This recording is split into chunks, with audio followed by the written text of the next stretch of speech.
Rinse out that peanut butter jar, take the cap off the bottle, flatten out your cardboard, sort it all by color. Maybe, just maybe, we'll save the planet one Coke can at a time. But what if it was all a scam? This chair does not rotate. I'm King Trout, and I'm wearing a shirt made out of your grandma's couch. Let's talk about recycling. Oh, that made me dizzy. We may think we're doing our part to save the planet, but what if I told you a vast majority of those recycled goods end up in a landfill, or being incinerated, or even worse, being dumped in the ocean by somebody halfway across the planet being paid $30 to make it disappear? Is recycling a scam? Kinda yes. It's also a huge PsyOp. It just saved you minutes off of your life, but stay tuned if you want to find out why. Instant coffee sucks. Let's start off with a cozy little myth that recycling was invented by environmentalists to save the planet. A nice story, but not the full story. It's missing a few key players, like the oil industry and Coca-Cola and ExxonMobil. I'm sure you've all seen the famous Crying Indian ad from the 1970s, which was part of the Keep America Beautiful PSA campaign. Oh, it's so hot and so terrible. Some people have a deep, abiding respect for the natural beauty that was once this country. And some people don't. People start pollution. People can stop it. That ad, by the way, two things about it. One, it wasn't created by Greenpeace or some other hippy-dippy bullshit organization. It was created by an industry front group, backed by companies like Pepsi-Cola and Anheuser-Busch. Why? Because the real threat wasn't pollution, it was regulation.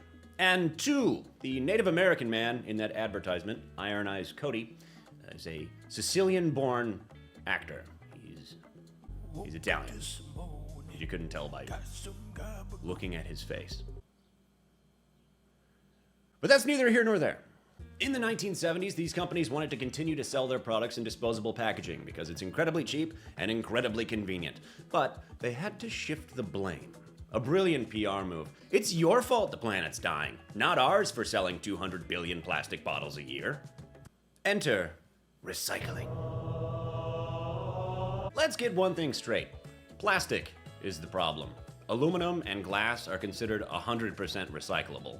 I mean, you can melt down this can and re-pour a new can with the melted down aluminum. 100% of it is reused. The same goes for glass.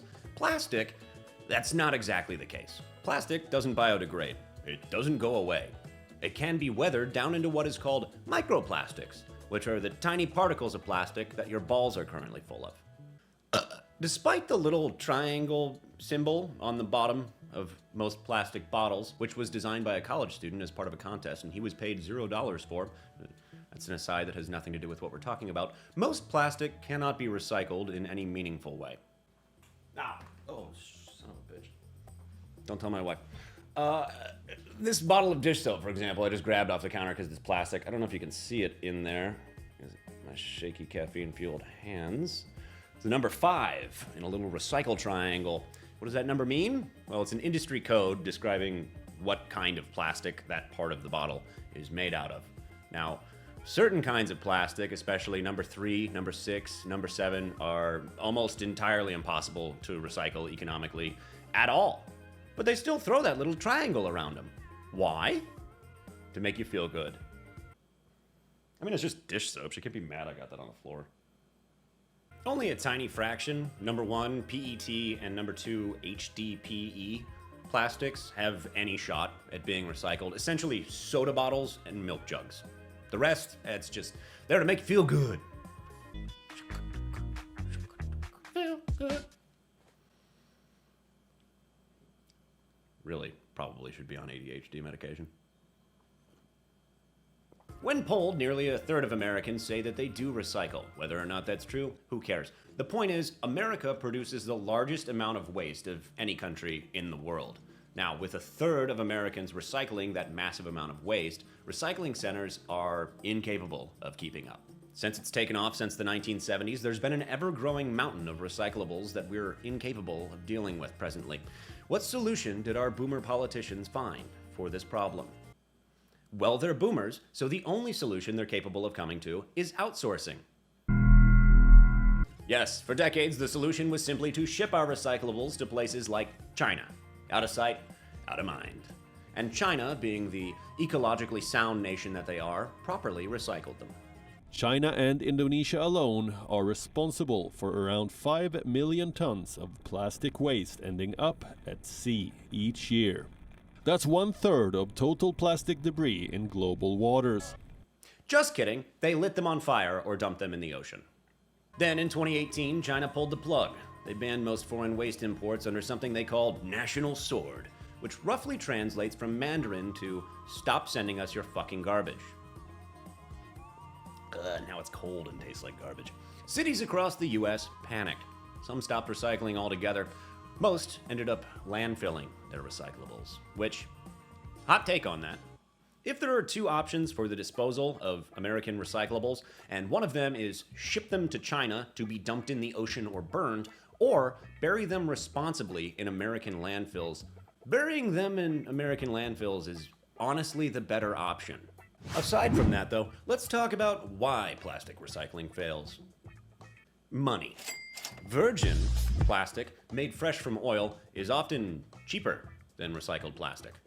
It's cleaner, it's easier to mold, it's less contaminated, and it's more profitable. So when oil is cheap, which is essentially always thanks to government subsidies, the option to produce new plastic is the more profitable one.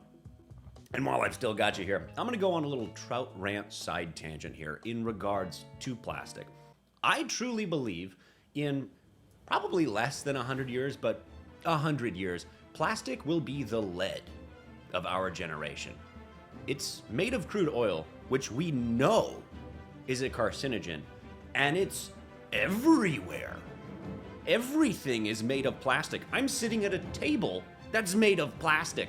It's cheap, I get it. It's easy to work with, I get that. But we know that it causes cancer. Like 100 years from now, they're gonna be laughing at us. We're like, oh, everything you touched was made out of the chemical you know kills you? I don't know, maybe not, whatever. I'm crazy. I also smoke cigarettes, so I don't have room to talk. There's some of that dish soap from earlier. Back to the video. If you think plastic producers care about solving the problem related to the price differential between making virgin plastic and recycling plastic, think again. As recently as a couple years ago, internal documents from the American Chemistry Council leaked, revealing that they knew recycling was not scalable, yet they pushed it on the public anyway. Why? Because if you're busy sorting your garbage into little different piles to make you feel like you're saving the planet, you don't give a shit what companies like ExxonMobil are up to. Some of you may be asking at this time, what is the American Chemistry Council? Or, as we call it for short in the biz, the ACC. The ACC is a trade association representing major chemical and plastics manufacturers.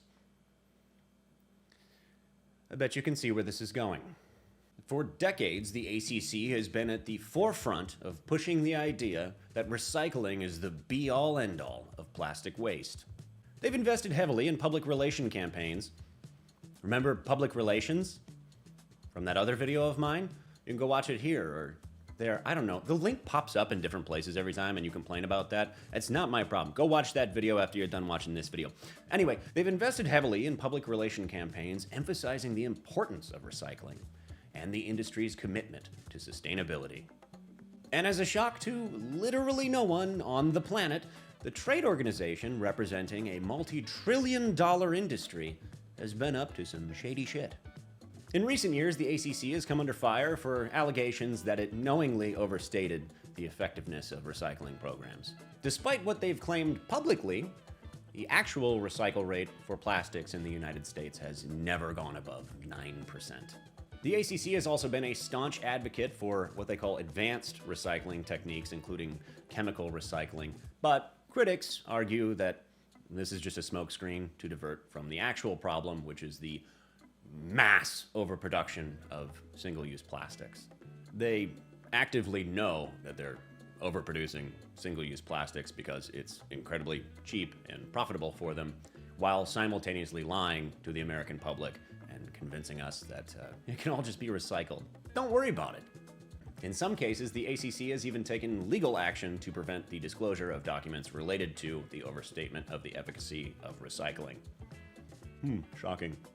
Publicly, they're saying it's all sunshine, rainbows. It's perfectly fine. We can recycle plastic. Don't worry about it whatsoever. But behind closed doors, they know exactly what they're doing. Again, it's a lobbying group that works for companies worth trillions of dollars. And I keep saying trillions of dollars, but I don't know. I'm actually going to look it up. Okay, so I couldn't find a total compiled number for each of those industries, but individually, each of them is valued in the trillions, so it's a pretty good guess. I got it right. I'm not going to add them together. I don't care to do addition right now. So, long story short, when you follow the money, you find out exactly what's going on. And recycling is not only a physical process, it's a psychological one. Because you don't have to feel bad about buying that $6 cup of cold brew if you recycled a plastic cup, right? Forgive me, Mother Earth, for yet again I have purchased pre-sliced apples in a plastic tray. But lo, I hath rinsed said tray and placed it in the correct receptacle. Another thing that I just straight up didn't even mention is the contamination of recycled goods. So you know how they say, like, don't throw away greasy pizza boxes.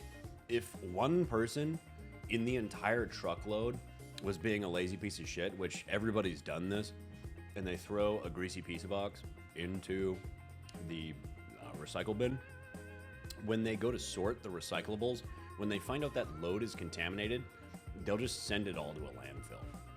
So think about that, and think about the likelihood that every single load of recycled goods has been contaminated, because it's probably damn near 100%.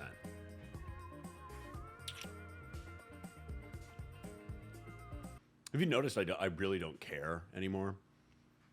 The washing machine's running. I'm fucking licking my teeth. I didn't even bother to put a shirt on or mount the microphone. Merch linked in the description. Go buy a t-shirt. Oh, you know that thing that giant corporations do where they slap labels on their packaging about 100% recyclable and all that shit? Some call it greenwashing. They don't give a shit about sustainability. It's just a psychological shield so that you feel better about what they're up to. And it works. So if recycling isn't the answer, what is? Realistically, just less consumption. I know, we live in a consumer-based society, and I do love capitalism, don't get me wrong. I mean, ideally, the dream is to live on a homestead that's entirely self-sufficient. Windowless cabin, like Uncle Ted, you know what I'm saying? That was a joke for legal reasons. I don't know, some people propose that we put more legislation out to force these companies to comply. Yes, let's give the government, run by these massive corporations, more power to force these massive corporations to do good deeds. Just like with recycling, remember what this whole video was about? Nothing ever happens. Am I telling you to stop recycling? Newsflash, bucko. I don't give a shit what you do. I don't know, maybe just buy less things packaged in plastic. I mean, we try to. It's incredibly difficult in the modern world. Almost everything is packaged in plastic, but like glass. Glass is entirely recyclable, A, and B, it's reusable right off the bat. I don't just drink out of mason jars because I'm white trash. I also do it because, you know, buy a jar of spaghetti sauce and you get a free cup out of the deal. Deal of the century right there. I don't know, compost your stuff, reduce your consumption, live off the grid. It's the dream, baby. Is for me anyway. Not in like a hippy-dippy bullshit kind of way. I just, you know, I like being self-reliant. And I like the planet. It's my favorite one I've ever been on. Long story short, plastic is actively killing you. It's a known carcinogen.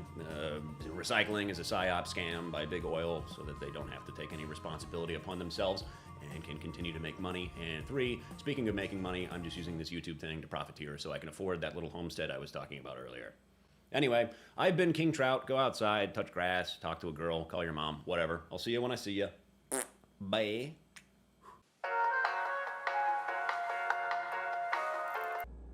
Hey, what's all this blue shit on the floor? What?